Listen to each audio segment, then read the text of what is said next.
The new era of Warzone has arrived with the massive Black Ops 6 update. There are so many changes to Warzone, from the new weapons and new map, Area 99, to perks and movement mechanics. This, in addition to the micro tweaks, really do look like a huge step in the right direction towards how people want Call of Duty to be. And to be honest, a lot of the best changes are just reverting back to how Warzone and Call of Duty was a couple of years ago. Now, to start this new era of Warzone in top form, let's dive into the best controller settings for Warzone right now. And we start with the button layout. Now, for those of you that have watched my settings videos before, you'll know that I'm a huge fan of Bumper Jumper Tactical. This button layout gives us the ability to do all of the different movement mechanics that we need to do in Call of Duty, the main ones being able to dive and jump and crouch and drop shot all seamlessly, and this allows us to do it without taking our fingers and thumbs off the controller, so we can still aim in while sliding at someone or diving around a corner and things like that. So it changes jump and mantling to the left bumper, whilst going prone and sliding is with the right stick. And then you can still throw your stuns and tactical equipment with A or X if you're on PlayStation, and you can still melee and put someone in a finishing move with B or O if you're on PlayStation. Now, for some people this might be too much of a change and it might just be kind of annoying. If it's too hard to get used to for you, I recommend just going for standard old tactical. This is very easy to use, pretty intuitive, and you still have seamless control over the diving and sliding aspect. If you do play claw, obviously it's not too much of a problem, and if you do have a paddled controller, it's not so much of a problem either. Then as we come down to stick sensitivity, between 4 and 7 is kind of a sweet spot for most people. Generally, the higher this number is, the better, as long as you're not missing your shots. But you shouldn't feel too ashamed if you can't play on like 15 or even 20 or anything like that. Many pros play on below 8. And actually we'll come into a setting in a minute that is going to help your aim a little bit more, which can actually allow you to put your stick sensitivity up even higher. Now, just before we get into the rest of the settings, if you want to unlock the brand new Dark Matter, Abyss, and Nebula camos in Black Ops 6, or grind them extremely quickly in bot lobbies, be sure to check out Mitch Cactus. They're the biggest and most reliable in Call of Duty, which will help you grind out the weekly events, camos, and all the unlocks completely legitimately. You can enjoy highly discounted COD points at up to 80% off. They have over 10,000 verified Trustpilot reviews, and you can use code SPRING for 5% off. Okay, now back to the settings. For these control presets, we're going to switch them off throughout because we're going to be doing all the good stuff in all the little tweaking of the micro settings. Controller vibration,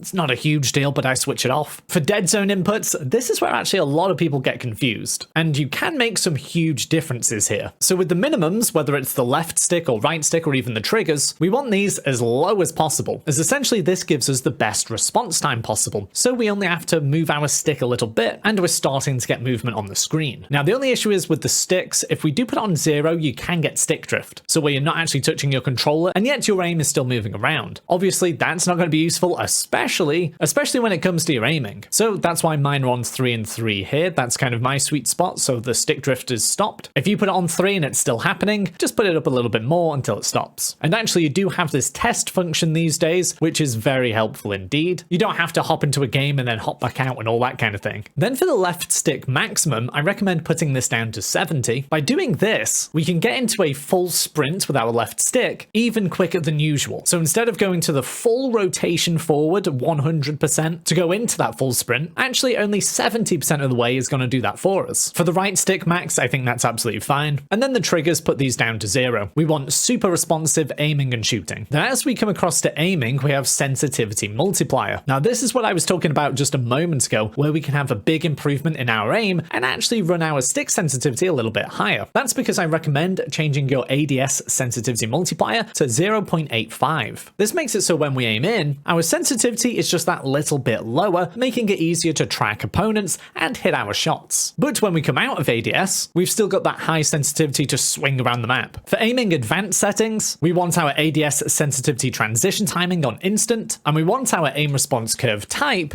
on dynamic. This makes it so in the first few milliseconds when moving your sticks, your aim is actually going to move that little bit quicker than the standard setting before slowing back down. So it can make it so you're absolutely just snapping on your opponents. If you've just changed this and it feels a little bit too much, you can always turn down the slope. And then obviously for aim assist, you want this on. For sprint assist, I recommend putting this on tactical sprint assist. This means that just moving forward on the analog will put us into a full sprint. Then for the other assists here, for mantle and crouch, I recommend putting these off. They don't offer us any kind of advantage, and it's much better being in full control ourselves here, especially the mantling. Sometimes you can accidentally jump up things that you just don't want to, and it can get you killed. For corner slicing, that's kind of personal preference. This is that thing where you're aiming in, and as you come to a corner to look round it, you kind of do that sideways lean. Now there's no tactical or strategic advantage of this, it just kind of looks cool basically. But I've switched mine off as it can be kind of off-putting. For slide and dive behavior, I've gone with hybrid, so I just tap the button to slide, and then tap whilst holding sprint to dive. Now because we have got that sprint assist on the setting above, it does mean that we have to click in the sprint analog, so the left stick, along with our crouch button to do the dive. For parachute automatic behavior, this is one we want to switch off. It's still the case that we can pull our parachutes much closer to the ground manually, compared to the automatic setting, which pulls it a little bit higher up. Then mantle cancels reload, you can leave that on, and actually even the movement advanced settings, you can leave these on standard. You certainly don't want to be auto door peeking and things like that, so we can leave these how they are. And then the same goes for vehicle behaviors. Now for combat, many of these can also remain on standard, but I would recommend changing your armor plates behavior to apply all. This makes it so we just have to press and hold our button once, and it will keep applying plates until we're full again. This just frees us up a little bit more to focus on what else is going on the map, and you can still cancel putting on the armor